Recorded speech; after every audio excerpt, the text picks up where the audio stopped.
이 영상은 코로나19로 인해 학교 수업을 듣지 못하는 한비과 학생들을 위해 제작되었습니다. 안녕하세요, 여러분. 자, 이제 이번 시간에는 흥분 전도에 관해서 이야기를 해보도록 하겠습니다. 지난 시간에는 흥분의 발생, 활동 전이의 발생에 대해서 우리가 공부를 했고요. 분극, 탈분극, 재분극. 이번 시간에는 그 흥분이 어떻게 전도되는가에 관해서 이야기를 할 겁니다. 수능에서는 이 흥분의 전도 속도하고, 그쵸? 일정 시간이 지난 후에 특정 지점에서의 막전이가 얼마인가를 계산하는 이런 문제가 좀 고난이도로 나옵니다. 근데 교과서에 있는 내용만 가지고는 그 문제를 풀 수가 없어요. 그래서 요거 이론 수업하고요.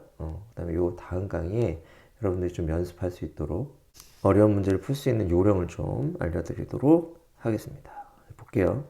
그림 3-7과 같이 뉴런의 한 부위에서 나트륨 이온이 들어와 활동 전이가 발생하면, 그렇죠? 일단 활동 전이가 발생했습니다. 그러면 이웃한 부위에서 연속적으로 탈분극이 일어난다고. 자, 처음에 발생한 활동 전이는 어디서 생긴 거야? 자극 부위에 생긴 거죠. 근데 그 이웃한 부위에서 연속적인 탈분극이 일어나 새로운 활동 전이가 발생합니다. 처음 활동 전이가 발생했던 부위는 재분극이 일어나겠죠.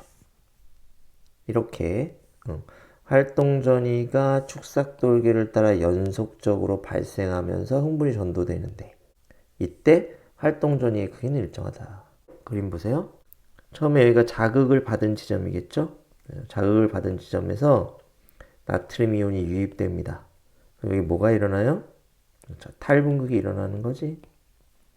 이렇게 되면 이 나트륨이 인접 부위로 확산이 됩니다.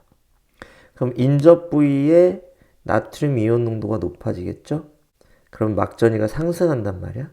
이 막전이가 상승하다가 역치전이에 이르게 되면 어떤다? 역치전이에 이르게 되면 그 인접 부위의 나트륨 이온 통로가 한꺼번에 열리면서 나트륨 이온이 또 유입이 되는 거지. 그러면 옆 부위에서 뭐가 일어나? 탈분극 활동 전이가 발생하게 되는 거지. 그리고 처음 자극을 받았던 지점, 여기요. 여기는 일정 시간이 지났으니까 나트륨 이온 통로 닫히고 칼륨 이온이 나아가죠. 여기서는 재분극이 일어나게 되는 겁니다.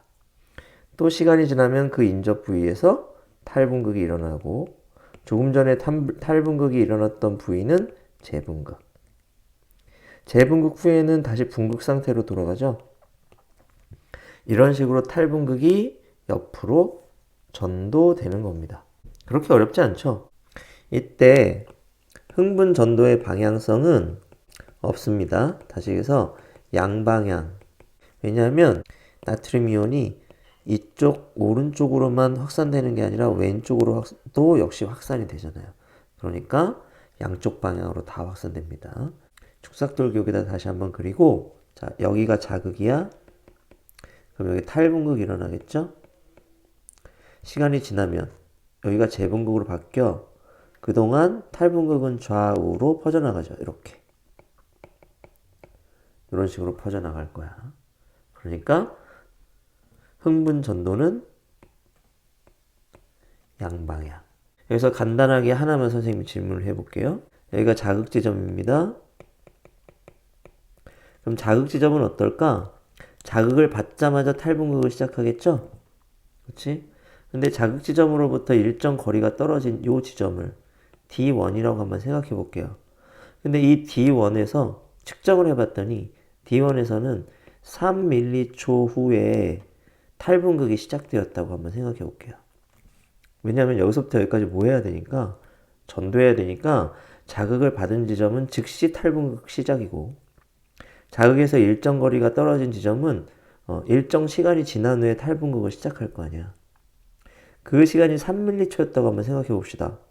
그리고 D1까지의 거리가 6cm였다고 한번 생각해 볼까? 그러면 중학교 때 여러분들 속도 구하는 공식 외우고 있죠? 거속시 맨날 배웠잖아. 거리는 속력 곱하기 시간. 이렇게. 그렇죠? 그러면 거리가 얼마? 6cm. 시간은 3m초. 이렇게 되네. 그럼 속력 구할 수 있죠. 속도. 속도는 얼마가 나와야 돼? 그럼 3m초 분의 6cm. 이렇게 되겠네. 그러면 2cm per 밀리초. 이렇게 되네. 이렇게 해서 뭘 알아낸 거지? 전도 속도를 알아낸 겁니다.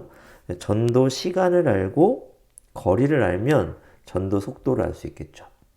반대로 속도를 주고 시간을 주면 거리를 알아낼 수 있겠지. 속도를 주고 거리를 주면 시간을 알아낼 수 있겠죠. 이렇게 전도 속도가 중요합니다. 알겠죠? 여기 자극 지점 탈분극과 그다음에 일정 거리가 떨어진 지점 탈분극은 뭐가 있다? 시간차가 있다라는 것을 알 수 있고, 그러면 여기서 활동 전이가 발생하니까 자극 지점은 활동 전이가 자극을 주자마자 바로 발생하겠죠. 이렇게. 근데 자극 지점에서 일정 거리가 떨어져 있는 이 지점은 어떻게 될까요? 자극을 주자마자가 아니라 자극을 주고 시간이 지난 다음에 탈분극을 이렇게 시작할 거야. 그렇지? 이게 얼마? 3m초 지난 후겠지. 이렇게. 그래서 이 지점에서의 그래프하고 이 지점에서의 그래프는 뭐가 존재한다? 시간의 갭이 존재한다 라고 하는 거고, 이 사실은 문제 푸는데 아주 중요하게 사용이 된다라고 볼 수가 있겠습니다. 자, 그리고 우리 뉴런의 구조에 따른 분류 공부할 때 뉴런은 마리집 뉴런이 있고 민마리집 뉴런이 있다고 했죠. 마리집 뉴런, 마리집 신경에서는 나트륨 이온 통로, 칼륨 이온 통로가 랑비의 결절에만 밀집되어 있단 말이야. 그래서 활동 전이가 어디서만 발생한다? 랑비의 결절에서만 활동 전이가 발생합니다. 랑비의 결절에서 활동 전이 발생, 다음 랑비의 결절에서 활동 전이 발생. 여기는 패스. 그러니까 활동 전이 발생, 바로 활동 전이 발생. 이렇게 되는 거죠. 그러니까 에너지도 덜 소모하고 속도도 빠르겠죠. 이런 식으로 일어나는 전도를 뭐라고? 도약 전도라고 부르고, 흥분 전도 속도가 민마리집 신경보다 더 빠릅니다. 이건 간단하죠? 그냥 외워두시면 됩니다. 이렇게 해서 흥분 전도에 대해서 간단히 알아봤고요. 바로 이어붙여서 이 다음 강의에 흥분 전도 속도 계산하는 문제를 잘 푸는 방법, 그거를 한번 알아보도록 하겠습니다.